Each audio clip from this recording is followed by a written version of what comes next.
Oui, comme notre Père Prieur nous l'a précisé, je ne suis pas un membre de la communauté, n'est-ce pas? Donc, si quand même je prends la parole aujourd'hui, toute la journée, peut-être, devant vous, pour donner le coup d'envoi à votre retraite, c'est donc sur une décision du Père Prieur, je le fais par obéissance. Et j'en suis flatté, je le remercie quand même de son invitation. Ceci dit, pour vous préciser, oui, que mon seul titre de référence face à vous, c'est d'avoir vécu en Espagne pendant plus de 30 ans et toute la dernière partie à notre couvent qui occupe maintenant la maison natale de Sainte Thérèse là-bas. Ça a été une grande grâce pour moi qui m'a donné d'accompagner, c'était d'ailleurs le prétexte qui m'envoyait là-bas, accompagner les pèlerins de langue française qui y passaient. Peut-être que l'un ou l'autre d'entre vous m'aura aperçu là-bas, je ne sais. Vous? Ah bon? Oui, il y a combien de temps? Vous m'avez même confessé au mois d'octobre à Avila. Voilà, vous m'avez même confessé. En quelle année? Cette année, au mois d'octobre. Nous nous sommes vus? Oui. Ah, très bien, alors nous sommes faillis de connaissance déjà, oui. Oui, alors, ça devrait me donner d'introduire un peu ces journées que vous allez vivre, c'est ce que m'a demandé le Père Prieur, en tout cas, offrir une présentation du cadre de la vie de Sainte Thérèse, et faut-il préciser, c'est bien Sainte Thérèse d'Avila et pas Sainte Thérèse de Lisieux, n'est-ce pas? J'ai l'air de dire une bêtise, mais la confusion, je l'ai trop souvent rencontrée là-bas en face de touristes qui n'étaient pas très motivés par la spiritualité. Je pense que ce n'est pas votre danger, hein? De toute façon, il n'est pas inutile de bien situer les choses, car il y a toujours une certaine imprudence dont il faut se garder quand on consulte les grands maîtres en spiritualité ou autre chose, c'est de leur demander tout de suite quelque chose pour nous, aujourd'hui. Hein. Et Thérèse n'y a pas échappé, bien sûr, hein, ce qu'on a pu écrire sur l'actualité de Sainte Thérèse, Thérèse d'Avila, femme moderne, tout ce que vous voulez, ça pullule dans les librairies, n'est-ce pas? Alors, bien sûr, si Paul VI a tenu à la déclarer docteur de l'Église, c'était en 1970, c'est qu'elle a encore beaucoup à nous dire, comme vous allez le voir. Hein. Mais quand même, il reste bon de l'écouter d'abord, elle, dans ce qu'elle a vécu, ce qu'elle a dit, ce qu'elle a fait, et qu'elle ne ferait pas exactement de la même façon aujourd'hui, c'est trop clair. Hein? Alors prenons donc un peu de temps pour introduire à cette question. Cette question, tenez, qui a donné son titre à un excellent petit livre d'un père de cette maison, le père Jean Abivin, qui a eu une idée d'intituler ça « Thérèse d'Avila, qui es-tu » Certains connaissent ce livre quand même, que je n'ai pas pu trouver ici. Je pense qu'il est dans... Ben, j'ai cherché, il doit être dans la cellule de... Dans la bibliothèque, si, dans la bibliothèque, oui. Mais il n'y en a plus en stock par contre. Un bon travail, certainement, n'est-ce pas? Alors, ce que je vais essayer de faire avec vous aujourd'hui, ce n'est pas exactement une instruction de retraite. Je regrette, mais la place est prise par les gens de la maison. Ce sera plutôt une ou deux conférences d'information, si vous voulez bien les supporter. Hein. Bon, alors, essayons maintenant, parce que le temps passe vite chez vous, de nous approcher pour bien nous mettre à l'école de Thérèse. La question est ambitieuse, c'est vrai, parce qu'elle nous demande de faire un saut, un double saut, et dans l'espace et dans le temps. Dans l'espace, je ne vais pas insister d'ailleurs, parce que je n'ai pas grand-chose à vous apprendre. Vous savez que Bordeaux est à la porte de l'Espagne. Les contacts sont continuels. Vous connaissez nos affinités, comme nos différences aussi, qui sont beaucoup plus fortes que nous ne l'imaginons quelquefois, hein, entre Espagnols et Français. Hein. Dans le temps, alors arrivons-y, c'est beaucoup plus complexe.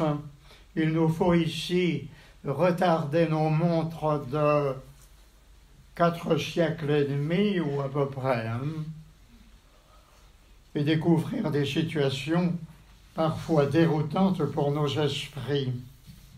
Alors procédons, si vous le voulez, de façon, je dirais, concentrique, hein, pour essayer d'être clair et, si je peux, d'être concis aussi, sans abuser de votre temps. Sans tomber dans l'anecdote non plus d'ailleurs, hein, nous limitant plutôt à ce qui nous oriente vers notre sujet. Hein. Je suppose que vous n'êtes pas tous des spécialistes du XVIe siècle, mais que vous n'êtes pas absolument ignorants de l'histoire non plus. Et si des questions sont à préciser, on pourra peut-être le faire en passant, n'est-ce pas? Alors, le XVIe siècle, donc. Hein.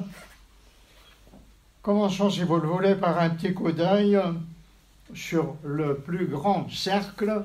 Ce serait la carte de l'Europe à l'époque. Hein.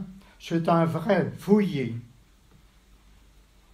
Une mosaïque de petits États, de duchés, de comtés, de tout ce qu'on voudra.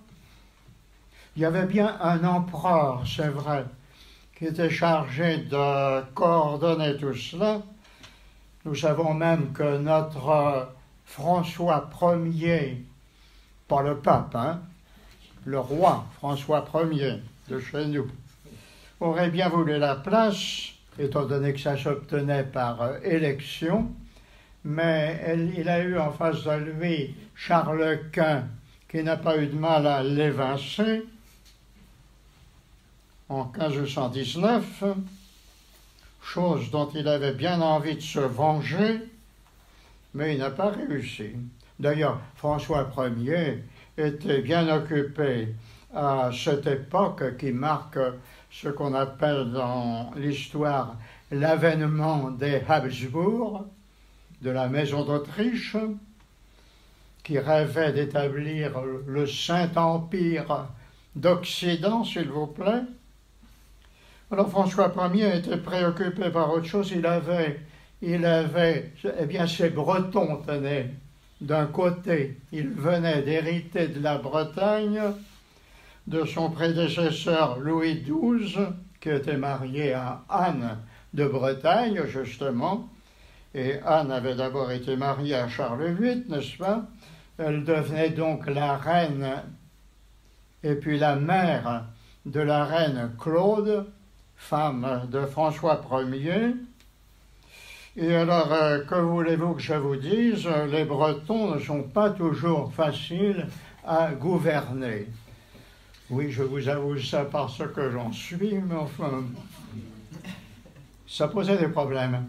Si bien que le roi était quand même assez bloqué de ce côté-là. Il l'était aussi au nord, bien sûr, avec la Flandre et ce qui est la Belgique actuelle, qui dépendait de l'Espagne à l'époque, hein, et au sud, alors, il y avait l'Espagne elle-même, l'ennemi héréditaire, et avec ça, du côté est, c'était le temps des guerres d'Italie, où il y avait tout un pays à conquérir, François se distingue, vous le savez bien, par une belle victoire à Marignan en 1515, au mois de septembre. Alors, je cite peut-être quelques dates, c'est pour nous donner de voir les coïncidences avec ce que nous allons trouver avec Sainte Thérèse. Enfin, 1515, c'est la date de sa naissance, justement. Alors, François Ier triomphe à peu près partout, avant de se faire descendre au bout de 10 ans à Pavie et de se faire capturer, même emmener en Espagne. Si vous visitez Madrid, les Espagnols sont fiers encore de vous montrer la maison où il a été séquestré pendant quelque temps. Alors évidemment, tout ça n'arrange pas les finances de l'État français, donc la situation du pays. Et alors, ceci dit, je passe vite, nous avons un autre élément qui va être déterminant pour nous et décisif pour notre réflexion, c'est la situation de l'Église, de la chrétienté. À cette époque, avec des chefs qui étaient tout-puissants, le XVIe siècle a commencé avec le pape Alexandre VI, le pape de la découverte de l'Amérique et de la répartition des territoires d'Amérique. Si maintenant vous parlez portugais au Brésil et espagnol au Chili, eh bien c'est à Alexandre VI que vous le devez, tout simplement. Après quoi vous avez Jules II, le pape soldat, comme on l'a dit, visiblement plus à l'aise sur son cheval de bataille que sur son trône de Saint-Pierre, c'est vrai. Ensuite, Léon X, le pape bâtisseur, protecteur des artistes, bâtisseur déjà de Saint-Pierre de Rome, vous voyez, et c'est simplement ensuite, après ces papes un peu curieux tout de même, les papes de la Renaissance. Alors c'est là qu'on voit arriver des papes soucieux d'une vraie réforme dans l'Église, qui en avait bien besoin. Malheureusement, ils arrivent un petit peu tard, parce que des influences se sont déjà manifestées. Vous avez, Savonarola, qui a travaillé, prêché à Florence, on l'a envoyé au bûcher, à la fin du XVe siècle, pas. Maintenant, vous avez Érasme, dans les Flandres. Érasme, Charles Quint a bien essayé de le faire venir en Espagne, mais Érasme, qui était très malin, s'est bien gardé de descendre par chez vous, oui. Et puis surtout, alors, voici qu'arrive Luther. Luther, lui, qui n'a pas peur de crier fort, qui publie son manifeste, ses 95 thèses pour la Toussaint de 1517, on voit, on est encore dans les dates en cause, et qui invite au rassemblement de tous les mécontents. C'est comme un manifeste du 18 juin, là. Et avec un succès d'ailleurs inattendu, même pour lui. Succès spécialement auprès des princes allemands qui n'étaient pas toujours favorables au pape. Seulement, ce n'est pas au profit de Charles Quint quand même, parce que, en fait, le mouvement luthérien protestant ne va plus cesser de se développer. Et de la part de l'Église, alors la vraie réponse, mais pas la victoire, loin de là, ça va arriver dans la deuxième moitié du siècle, avec le Concile de Trente, qui travaillera de 1545 à 63 exactement, Entre-temps, chez nous, vous avez les guerres de religion qui éclatent d'ailleurs dans les années 60, n'est-ce pas? Bon, je n'en dis pas plus sur l'histoire générale. J'espère que c'est assez clair quand même. Tout le monde m'entend, hein? Bon, dites-moi parce que il ne faut pas qu'on perde son temps.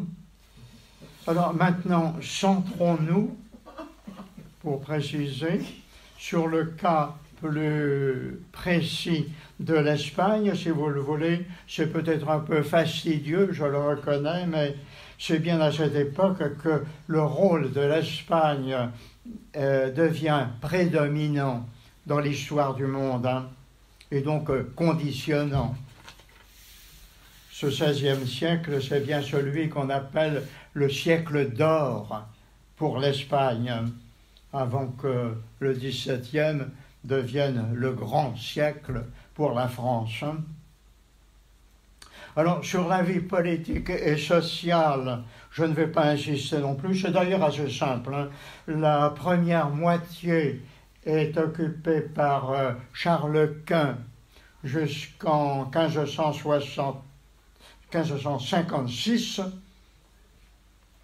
période mouvementée mais relativement prospère, et la deuxième partie est dominée par son fils Philippe II jusqu'en 98, qui sera lui le grand roi espagnol, celui qui peut dire que le soleil ne se couche jamais sur ses États, tellement ils sont immenses, hein. Oui, et pourtant c'est lui qui voit s'amorcer le déclin de la puissance espagnole, hein. Il faut se battre de tous les côtés contre les princes allemands protestants, bien sûr, contre les Anglais qui se mettent à arraisonner les bateaux qui reviennent chargés de trésors d'Amérique, contre les Français, évidemment, contre les Italiens qui multiplient les alliances avec ce qu'ils peuvent. Je ne peux pas entrer dans les détails de tout cela, bien sûr, pour me limiter finalement à souligner le rôle des Espagnes dans le problème religieux, le problème de la foi de l'Église au XVIe siècle. Ce problème a vite été fondamental là-bas pour Charles Quint, d'abord sur le plan international, pour contrer le danger protestant. Il a dû lutter alors contre les princes allemands, sur lesquels il a eu une victoire merveilleuse en 1547 à Mühlberg, sans grand résultat d'ailleurs, ce qui ne l'a pas empêché d'ailleurs de bagarrer aussi contre le pape, hein, qu'il n'aimait pas du tout. Il a même fait un sac, un ravage à Rome en 1527, au début de son règne. Quant à Philippe II, alors lui, qui était un esprit scrupuleux, notre saint roi Dom Felipe, comme l'appelait Sainte Thérèse, ce serait peut-être à mettre entre guillemets quand même, hein. Philippe II s'est laissé tourmenter littéralement par le problème de l'Église, hein.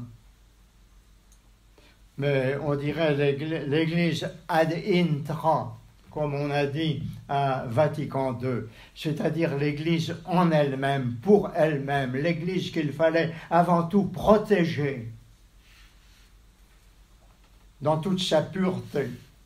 Alors sur ce point, le bon roi Philippe a carrément opté pour la sévérité, à outrance, ne cachant pas d'ailleurs que, à ses yeux, le Concile de Trente lui-même avait été beaucoup trop souple, beaucoup trop conciliant. Il fallait avoir de la poigne. Pour le roi, c'était donc un devoir de se comporter comme un pourfendeur des hérétiques et des infidèles. Hein. D'autant plus que la matière ne manquait pas chez lui. Il y avait donc les protestants, on disait les luthériens à l'époque, n'est-ce pas, qui s'infiltraient quand même un peu partout. Alors avec ces gens-là, soyons sans pitié. Hein. Il y avait des mouvements réformateurs dans la ligne des papes que je viens de vous rappeler, n'est-ce pas, des mouvements parallèles, on dirait, avec leurs expériences qu'on qualifierait aujourd'hui de charismatiques, si vous le voulez, mais dans le mauvais sens du mot, hein, des expériences risquées, incontrôlables, troublantes, évidemment. Donc, ce n'était pas commode. Il y avait aussi, bien sûr, des musulmans et des juifs. Ceux-là, officiellement, avaient été expulsés à la fin du XVe siècle, mais il en restait quand même et qui continuaient à pratiquer plus ou moins secrètement leur religion. Alors, on ne peut quand même pas tolérer tout ça.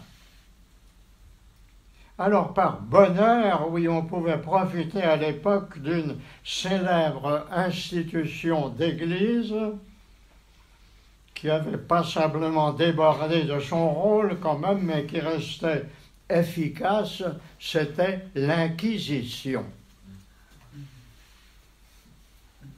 Je ne vais pas développer non plus parce que c'est très compliqué cette question-là. Aujourd'hui, vous savez tous qu'on a tendance à la juger sévèrement, très sévèrement même.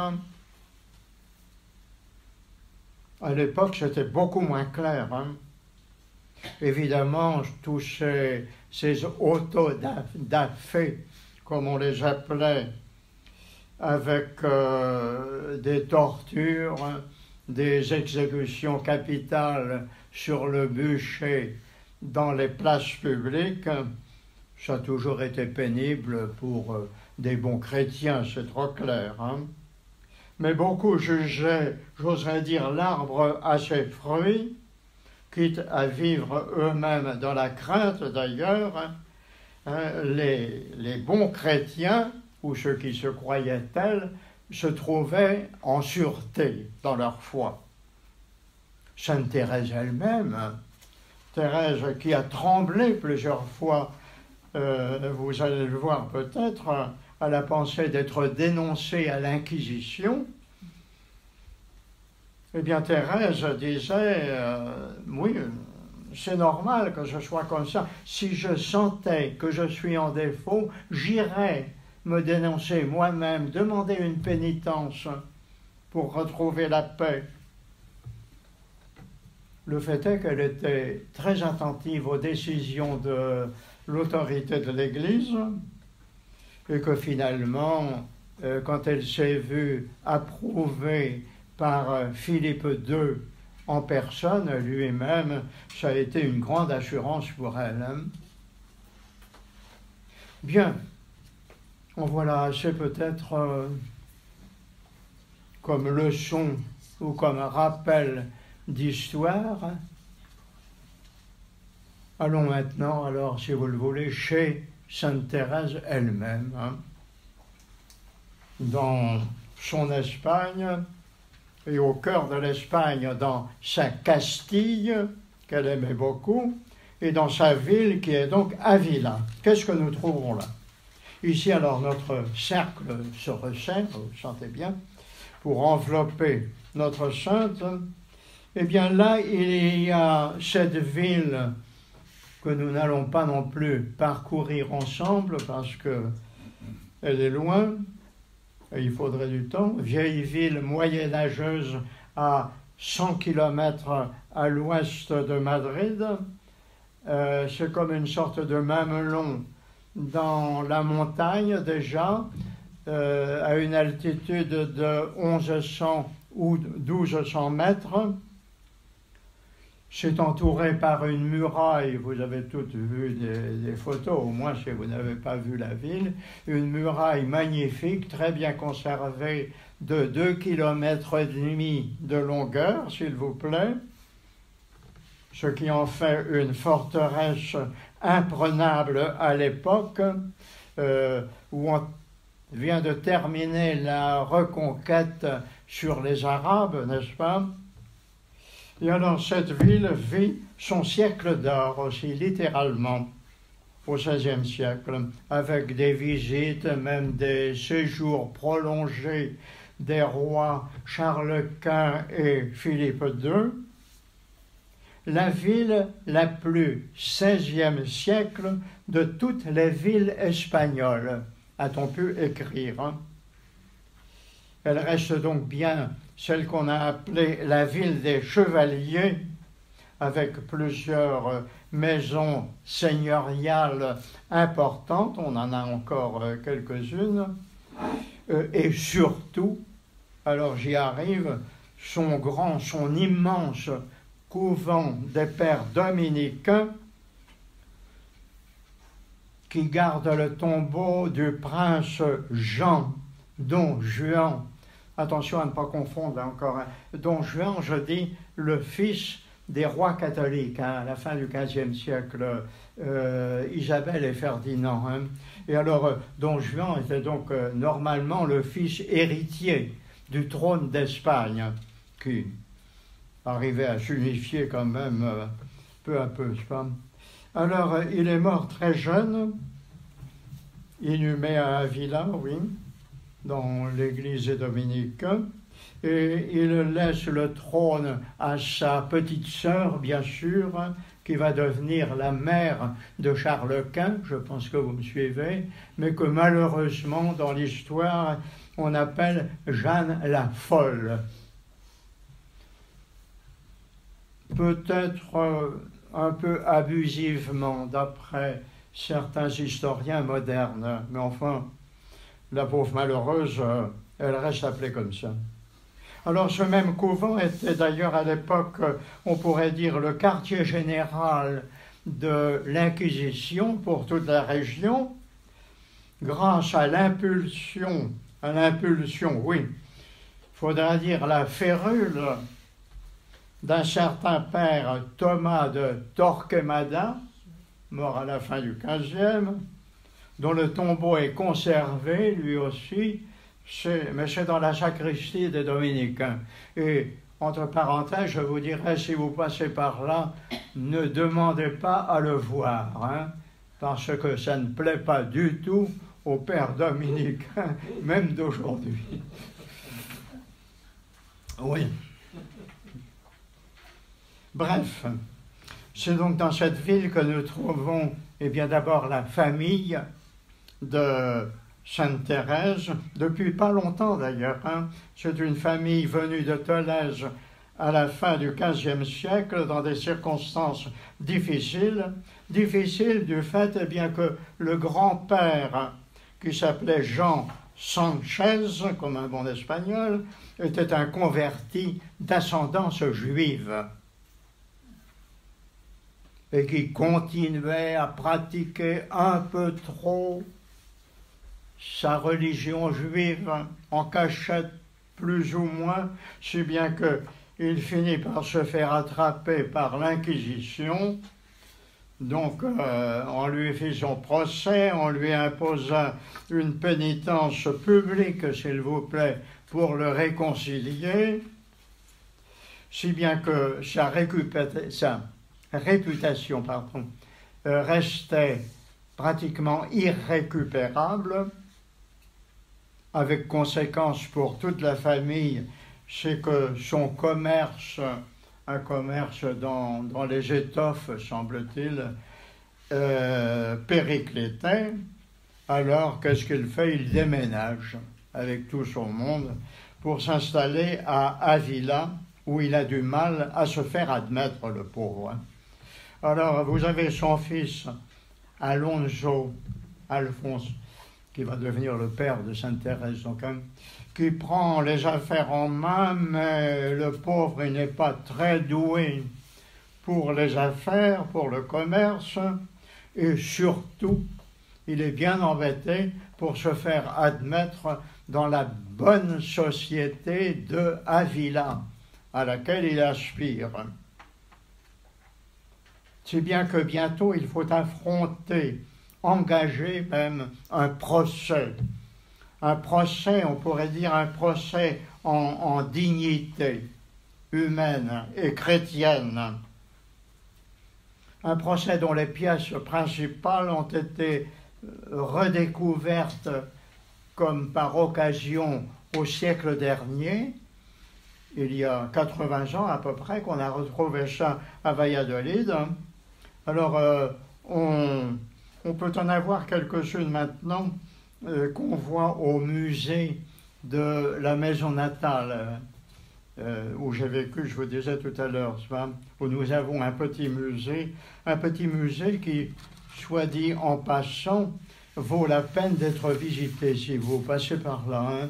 C'est pas très très grand, mais il est très très bien documenté. Et puis le choix des pièces qui a demandé plus de 20 ans de travail pas continu quand même, à un père avec qui j'ai vécu, un père Jean Bosco, ça vous dit peut-être quelque chose. C'est vraiment, ça a été l'œuvre de sa vie, oui.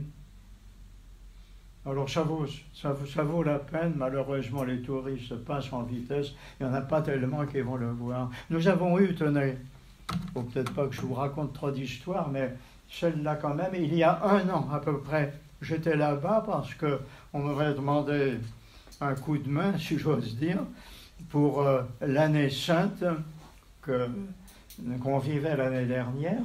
Et puis à cette époque-ci, il y a 1 an, nous avons reçu la visite du roi d'Espagne, qui est venu pour présider une réunion de je ne sais pas quoi, et qui a tenu à commencer sa journée par un pèlerinage à la maison natale. Hein. Alors, très simple, il a voulu pas de protocole, rien du tout, enfin il y en avait un peu quand même, enfin, il voulait se présenter comme un simple pèlerin parmi les autres. Hein. Nous l'avons reçu quand même aussi correctement que possible. L'évêque était là pour le recevoir à la porte de l'église, pour lui ouvrir la porte sainte, s'il vous plaît, parce qu'il fallait passer la porte pour gagner les indulgences, n'est-ce pas? Il a fait ça très, très simplement et très sérieusement. Nous étions donc, nous, la communauté, dans l'église pour l'accueillir quand même. Et après un moment de recueillement à la porte, il est entré, nous a salués tous personnellement. Je garde précieusement une photo d'ailleurs où le roi d'Espagne est en train de me serrer la main, bon, en souriant. Et il a prié devant le Saint-Sacrement. Il est allé à la chapelle, qui est maintenant la chapelle natale de Sainte-Thérèse, où il a prié un bon moment. Et après, alors, il avait demandé à descendre dans la crypte pour voir le musée. Le protocole lui avait prévu 10 minutes pour jeter un coup d'œil là-dessus. En fait, il est resté plus d'une demi-heure. Très intéressé par tout ça. Il paraît d'ailleurs qu'il a des préoccupations spirituelles assez marquées. Enfin, ça s'est très très bien passé. Hein. Bon, revenons au procès lui-même alors. Il avait son importance, hein, ce procès, parce que s'il réussissait, ce qui est arrivé, il assurait aux demandeurs la citoyenneté de plein droit dans la ville et même dans la petite noblesse de la ville, hein. La noblesse bourgeoise, si vous le voulez, ce qu'on appelait les hidalgos à l'époque. Hein. Et c'était important surtout si on voulait accéder à certaines charges, même pour s'enrôler dans l'armée. Ceci va intéresser notre histoire, hein, parce que les jeunes gens qui voulaient partir aux Indes comme soldats, eh bien, n'étaient pas admis comme ça. On n'admettait pas n'importe qui. Hein. Il fallait des gens qui soient de race espagnole. Hein. Bref, l'affaire a réussi. L'affaire a réussi, mais un procès, c'est un procès. La famille est tombée dans la ruine cette fois-là. On a travaillé, on a commercé comme on a pu, toujours dans les étoffes, semble-t-il, et dans des bâtiments qui étaient en très mauvais état. On comprendra que les garçons de la famille qui n'avaient pas grand-chose à faire là-dedans, eh bien, aspirent à s'en aller vers l'aventure, n'est-ce pas? Voilà en tout cas le milieu, le Sitzenleben, comme on dit maintenant en exégèse, vous connaissez peut-être ce mot-là, le milieu de vie, où Thérèse va faire son apparition le 28 mars 1515. Alors, abordons-la maintenant. J'abuse peut-être de votre patience. Je peux continuer un peu encore? Thérèse d'Avila, donc, qui es-tu? Eh bien, tenez qu'elle réponde elle-même. Tenez, écoutons-la cette fois-ci. Elle va nous le dire, elle est fille d'une bonne famille. Il me suffit d'ailleurs, pour être bonne, d'avoir les parents vertueux et craignant Dieu que le Seigneur m'a fait la faveur de me donner. Oui, j'étais aidé par mes parents qui m'aimaient, et qui n'aimaient rien tant que la vertu. Mon père était un homme d'une grande charité, ma mère avait elle aussi beaucoup de vertus. Nous étions 3 sœurs et 9 frères, et par la grâce de Dieu, ils furent tous vertueux, comme leurs parents, sauf moi, qui était pourtant la préférée de mon père, etc. Vous avez ça, ce sont les premières lignes de la première page du premier chapitre de son premier livre, son autobiographie. Hein. Alors, je sais ça parce que c'est déjà caractéristique, tenez. Elle ne va pas s'attarder sur toute cette histoire qui nous a retenus tout de suite. Elle pointe tout de suite sur ce qui va l'intéresser, c'est la qualité de sa vie. Et quant à nous maintenant, pour la suivre correctement, nous pouvons être concrets. On la trouve donc dans une famille nombreuse, ce qui va encore la conditionner. Ça va la conditionner parce que cette famille, ça commence par une fille, Marie, qui va se marier bientôt d'ailleurs. Ça se termine par une autre fille, Jeanne, qui passera plus inaperçue. Et au milieu, vous avez Thérèse qui arrive au 5e rang. Les 12 sont d'ailleurs le fruit de 2 mariages du père. Hein. Et chose à dire en passant, vous ne butez pas sur les noms qui sont prononcés, parce que les auteurs nous embrouillent assez souvent avec ça. Ce qu'il faut savoir, c'est qu'en espagnol, l'attribution des noms était, à l'époque, il reste encore dans une certaine mesure, beaucoup plus libre qu'en France. Hein. Pratiquement, surtout dans les familles nombreuses, on donnait au premier enfant le nom du père, hein. Au second, le nom de la mère, au troisième, le nom du père, on alternait. Hein. Et c'est ainsi que Thérèse sera normalement Thérèse de Ahumada.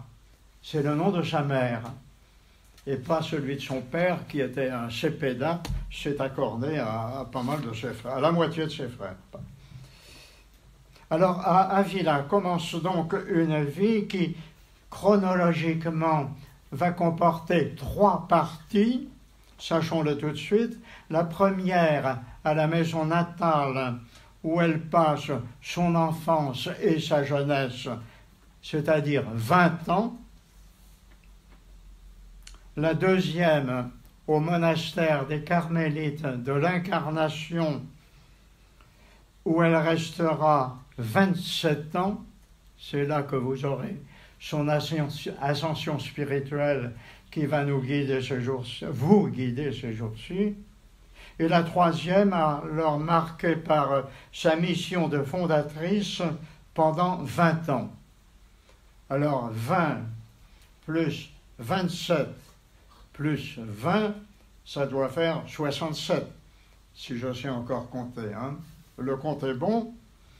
Elle va mourir à 67 ans, se plaignant d'être bien vieille. Ouais, qu'est-ce que je dirais, moi?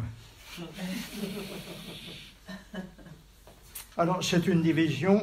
On va peut-être vous en proposer une autre pour vous guider aussi spirituellement, alors qui serait faite en deux parties. Là, vous aurez d'abord, disons, 30 ans de jeunesse, qu'elle-même intitule « Ma vie hein », c'est-à-dire le temps où je décidais moi-même, je choisissais mon chemin. Et puis alors les 37 ans qui suivent et qui sont la vie de Jésus en moi, à partir du moment où il a été saisi intérieurement et où c'est vraiment le Seigneur qui prend la conduite de tout chez elle. Vous allez voir ça. Alors, pour l'immédiat, aïe aïe, et pour terminer quand même, excusez-moi, j'aimerais signaler, je ne vais faire que signaler là, un élément qui va être important quand même au cours de sa jeunesse, de sa formation, parce que c'est capital pour sa personnalité, c'est son épanouissement, la formation de cette gamine pleine de vie, hein, et qui va grandir au milieu de 9 garçons, puisque la maman va mourir quand Thérèse arrive à ses 13-14 ans. Alors, ce qu'on sait, c'est, disons tout de suite, son attrait pour la prière. Hein. Toute petite, elle s'est habituée à, guidée par sa maman, à la prière traditionnelle, hein, la prière vocale, le chapelet, tout ça. Et alors, elle s'y est appliquée très fort. On sait que au lendemain de la mort de sa maman, elle est allée se jeter aux pieds de la Sainte Vierge pour lui demander de devenir sa mère, et elle sent qu'elle a été exaucée. Hein. Seulement, eh bien, elle a fait, comme vous toutes, mes sœurs et mesdames, je pense, elle a grandi. Elle est devenue une jeune fille, une belle jeune fille, ce qui ne lui déplaisait pas du tout, et qui ne déplaisait pas non plus aux garçons qui couraient par là, il faut voir les choses comme elles sont. Donc, elle avait pas mal d'amitiés qui se sont formées, n'est-ce pas? Avec ses frères, elle a fait du sport, certainement, elle a fait du cheval, surtout. Hein. Elle est devenue une excellente cavalière. Hein. En Amazone, bien sûr, on conserve, c'est à Saint-Joseph d'Avila, une vieille selle de cheval ou de mulet qui lui a servi pour certains de ses voyages. Quand on voit ça, on se demande comment elle arrivait à se percher là-dessus. En Amazone, bien sûr, parce que elle n'avait pas sa mini-jupe pour se mettre à califourchon, donc il fallait qu'elle... Mais alors, elle savait guider son cheval. On l'a vu dans ses voyages arriver à freiner, à arrêter des chevaux qui s'emballaient. Hein. Et c'est là que vous voyez comment elle se moque d'un père Carme, s'il vous plaît, qu'elle aimait très bien. C'est le père... Gratien, alors qui lui n'était pas du tout cavalier. Hein. Oh, je suis fâché, dit-elle, c'est dans une lettre, de vos chutes de cheval. Il faudrait vous attacher, vous, pour vous faire rester en selle. D'ailleurs, quelle bourrique avez-vous prise pour voyager? Et vous faites plus de 10 lieues par jour sur un bas. C'est tuant, cela. Alors je m'inquiète de savoir comment vous allez vous en tirer, ainsi de suite. Enfin, ne prolongeons pas. Vous savez que aussi dans le champ des distractions, elle savait très bien jouer aux échecs. Hein. Elle en parle en connaissance de cause dans son chemin de perfection. Donc c'était une jeune fille moderne pour l'époque. Hein. Donc elle a du succès un peu de tous les côtés. C'est normal, me direz-vous, mais ça n'arrange pas du tout son père, surtout quand il reste veuf. Alors il tranche en la mettant en pension. Mais ceci nous ouvrirait sur la deuxième étape que vous verrez ces jours-ci. Alors ce que je voulais vous dire, c'est que elle est sortie de cette étape de l'enfance et de la jeunesse comme une véritable femme, hein, déjà formée, hein, appréciant ce qu'on appelle au XXIe siècle la grâce d'être femme, hein, alors qu'à l'époque, c'était le contraire, c'était la disgrâce d'être femme. Hein. Je vous parlais tout de suite de Jeanne la Folle, qui a été séquestrée dans son palais, en fait, hein. Oui, pour pas mal de raisons, mais sa féminité y était pour quelque chose. Hein. Alors la grâce d'être femme, une grâce qui n'est pas donnée à tout le monde, a affirmé quelqu'un de notre dernier siècle, une femme évidemment. Bon, alors c'est pour vous dire que Thérèse fait figure vraiment de pionnière sur la question. Hein. En matière de promotion de la femme, elle est lucide au milieu de ses frères et courageuse pour s'affirmer. Elle ne se laisse pas faire. Hein. Avec une certaine diplomatie, une certaine astuce d'ailleurs. Hein. Elle connaît d'ailleurs, dit-elle, des femmes qui ont fait des choses héroïques. Elle connaît même, ce qui est plus dangereux, des femmes intelligentes. Mais oui, excusez-moi, mesdames. Quand on pense qu'un jour elle a écrit au père général de l'ordre, je ne vous cite pas toute la lettre là, mais vous la verrez peut-être, nous, les femmes, nous ne sommes jamais aptes à donner des conseils. Ce serait peut-être à revaloriser, ça, non? Mais, dit-elle, il nous arrive quand même, quelquefois, de tomber juste. Et vous feriez bien d'en tenir compte. Au père général. Hein. Alors, on comprend que quand elle aura à former des carmélites, de jeunes filles pour commencer, elle insistera là-dessus. Ne soyez pas des pauvres femmes, il faudrait même traduire des femmelettes si vous le voulez. Non, soyez des hommes virils. C'est dangereux parce qu'on voit que le point de référence reste quand même l'homme. Hein. Mais elle insiste là-dessus, et c'est ce qu'elle veut dire. Hein. Il faut vous viriliser. Hein. On ne parlerait plus comme ça maintenant, où la femme a quand même atteint, je ne sais pas s'il faut dire toute sa grandeur, vous continuez quand même, madame. Hein. Enfin, on ne va pas s'engager là-dedans. Alors elle taquine les hommes, elle dit, les hommes, vous savez, ils sont beaucoup moins malins qu'ils ne le pensent. Hein. Il suffit de savoir les prendre et puis on en fait ce qu'on veut. Hein. Je ne me lance pas dans des citations parce que je veux m'arrêter. Hein. Et surtout, alors c'est ça qui est grave, hein, les hommes, ils ne comprennent à peu près rien aux femmes.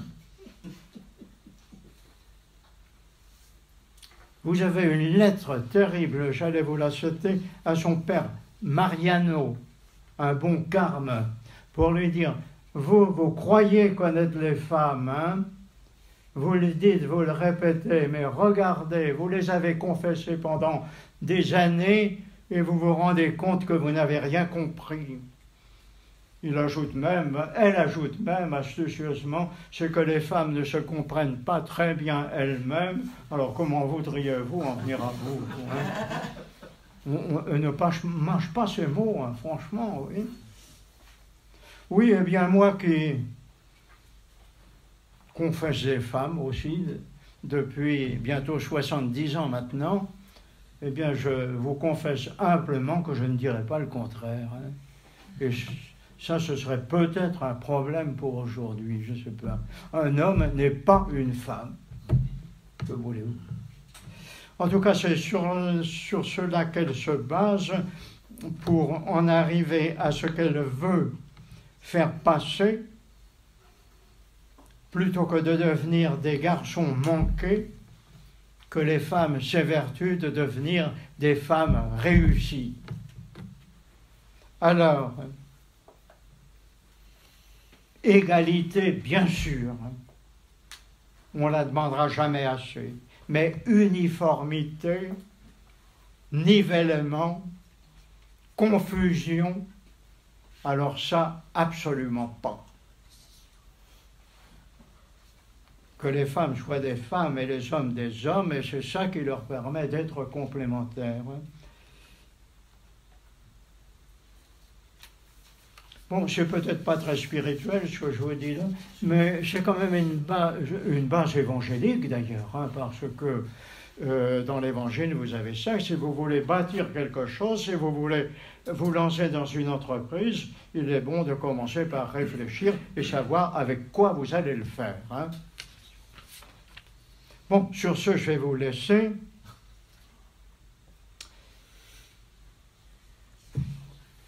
Elle débouchera d'ailleurs sur ce qu'elle va vous présenter comme le charisme féminin, qui est dans une forte proportion le charisme de l'intériorité, de la vie affective, de la vie spirituelle.